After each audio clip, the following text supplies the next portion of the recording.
तर आजचा हा जो सेशन आहे तो फुल्ली एक आम्ही मॅक्झिमम जे काही आम्ही कन्स्ट्रक्शन इंडस्ट्रीमध्ये काम करतोय आणि कन्स्ट्रक्शन इंडस्ट्रीमध्ये जे काही आम्ही प्रॉब्लेम फेस केले ते प्रॉब्लेम जे काही यंग युथ आहे किंवा यंग जे पास आउट फ्रेशर्स आहेत त्यांना कुठंतरी ते चॅलेंज किंवा त्यांना कुठंतरी ते फेस करावे लागतात आणि ते त्यांचे जे चॅलेंजेस आहेत ते कमीत कमी कसे ते फेस करून चांगल्या ठिकाणी पोहोचू शकतात तो आम्ही आज करण्याचा एक प्रयत्न करतोय.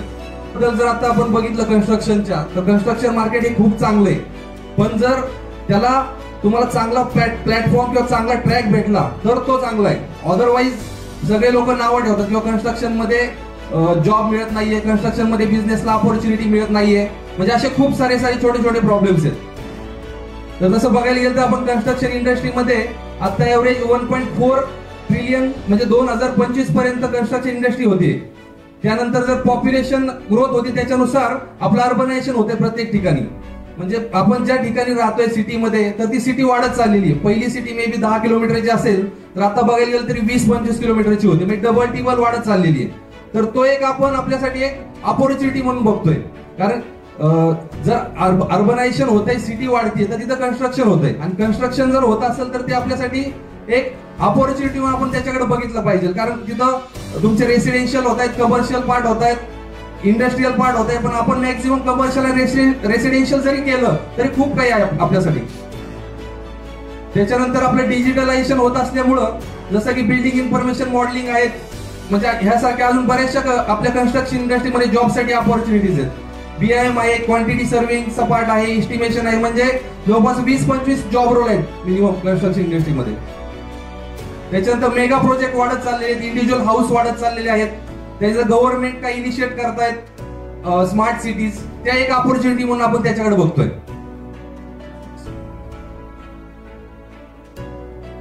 हा जर तुम्ही ग्राफ बघितला तर कन्स्ट्रक्शन इंडस्ट्रीचा आत्ताचा एव्हरेज आहे आपला 190 बिलियन आणि तो पुढच्या 5 वर्षामध्ये कमीत कमी 272 बिलियन होत आहे.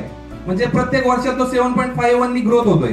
म्हणजे कन्स्ट्रक्शन इंडस्ट्री तुमची महागण्याच्या पुढे चाललेली आहे. जसं की आपले म्हणजे गोल्डचे वगैरे रेट आहेत, गोल्डचे रेट एक कमी होत नाही, ते वाढत चालले. तसं कन्स्ट्रक्शन इंडस्ट्रीचा पण ग्राफ हा वाढत चाललेला आहे. जर ग्लोबल मार्केट आपण बघितलं कन्स्ट्रक्शन किंवा सिव्हिल इंजिनिअरिंग साठी तर जवळपास प्लॅनिंग साठी तुम्ही बघू शकता ब्ल्यू कलर आहे. त्याच्यानंतर कन्स्ट्रक्शन मॅनेजमेंट आणि कन्स्ट्रक्शन साठी तुमचा स्काय ब्ल्यू आहे. त्याच्यानंतर मेंटेनन्स साठी त्याचा लाईट ब्ल्यू आहे. त्याच्यानंतर मार्केटच्या नीड्स ओळखून जर आपण बिझनेस केला किंवा जर आपण जॉब केला तर 100% आपल्याला तिथं अपॉर्च्युनिटी आहेत. नाहीतर असं होतंय की मार्केटच्या अपॉर्च्युनिटी, मार्केटच्या नीड्स वेगळे आहेत आणि आपण वेगळ्या रूटने चाललोय तर ते कुठंच एका ठिकाणी आपण भेटणार नाहीये. मग सांगितलं तसं जसं की अर्बनायझेशन वाढतंय, इन्फ्रास्ट्रक्चर वाढतंय, रिडेव्हलपमेंटचा पार्ट वाढतोय.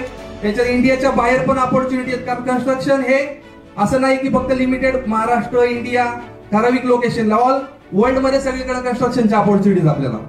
त्यात कन्स्ट्रक्शन गव्हर्नमेंट इनिशिएट करतायत की स्मार्ट सिटीज आहेत, ब्रिजेस आहेत, हायवेज आहेत, प्रत्येक ठिकाणी म्हणजे आपल्याकडे अपॉर्च्युनिटी आहेत पण आपण त्या बघत नाहीये. तर त्या बघितल्या गेल्या पाहिजेत आपल्याकडून.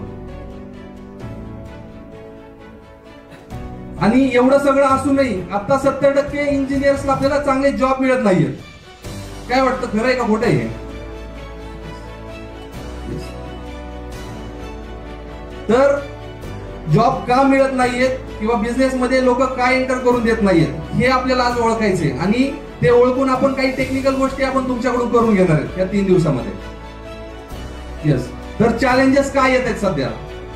फर्स्ट पॉइंट जर बघितला तर ह्यूज गॅप आहे आपल्या इंडस्ट्री म्हणजे अकॅडमिक्सच्या सिलेबस मध्ये आणि इंडस्ट्रीच्या रिक्वायरमेंट मध्ये. हे किती लोकांना खरं वाटतं? त्याच्यानंतर एक्सपिरियन्सची एक कमी आहे आपल्याकडं. ठीक आहे, आपण 4 वर्ष डिग्री केली पण ती डिग्री करत असताना ते फक्त आपल्याला सर्टिफिकेट आणि थेरॉटिकल नॉलेज दिले गेलेलं आहे. जर आपण आपल्या म्हणजे कुठली युनिव्हर्सिटी महाराष्ट्रातली बघितली, म्हणजे माझा तुम्हाला एक अजून प्रश्न आहे. आम्ही आमच्या मागे टॉपिक मध्ये सांगितलं की मेडिकल कॉलेजेस हे हॉस्पिटलमध्ये असू शकतात, तर कन्स्ट्रक्शनचे कॉलेजेस हे साईटवरती का नाही असू शकत? हे किती लोकांना खरं वाटतं? असायला पाहिजे का नाही? पण खूप गरजेचे आहेत. एज्युकेशन ही जस्ट आपल्यासाठी एक एंट्री लेवल आहे. कुठल्याही कंपनीमध्ये ही एक एंट्री लेवल आहे. बाकी तिथून पुढचा जो पार्ट आहे हा पूर्णपणे तुमच्या प्रॅक्टिकल एक्सपिरियन्स वरती डिपेंड आहे. आता मी काही लोक अशी बघितली आहेत की त्यांना थेरोटिकलचा खूप प्रॉब्लेम आहे, पण ते प्रॅक्टिकल मध्ये एक्सपर्ट आहेत. त्यामुळे ते चांगले जे डिस्टिंक्शन मध्ये पास झालेले स्टुडंट आहेत त्यांच्यापेक्षा चांगले पॅकेजेस आहेत त्यांना, का तर त्यांच्याकडे प्रॅक्टिकल एक्सपिरियन्स, प्रॅक्टिकल नॉलेज आहे. त्याच्यानंतर प्रॅक्टिकलची गरज आहे. मग मुलांनी त्या प्रॅक्टिकलच्या नॉलेज साठी मॅक्झिमम आता आपण कुठल्याही ह्याच्यासाठी बोलू शकतो, कुठल्याही सेक्टरसाठी, की ते मुलांनी मॅक्झिमम साईट वरती जाऊन किंवा त्या फील्डच्या इन डिटेल जाऊन एक स्टडी किंवा एक अभ्यास करावा किंवा एक एक्सपिरियन्स घ्यावा, ह्या पर्पजनी गव्हर्नमेंटने ते चालू केलेलं आहे.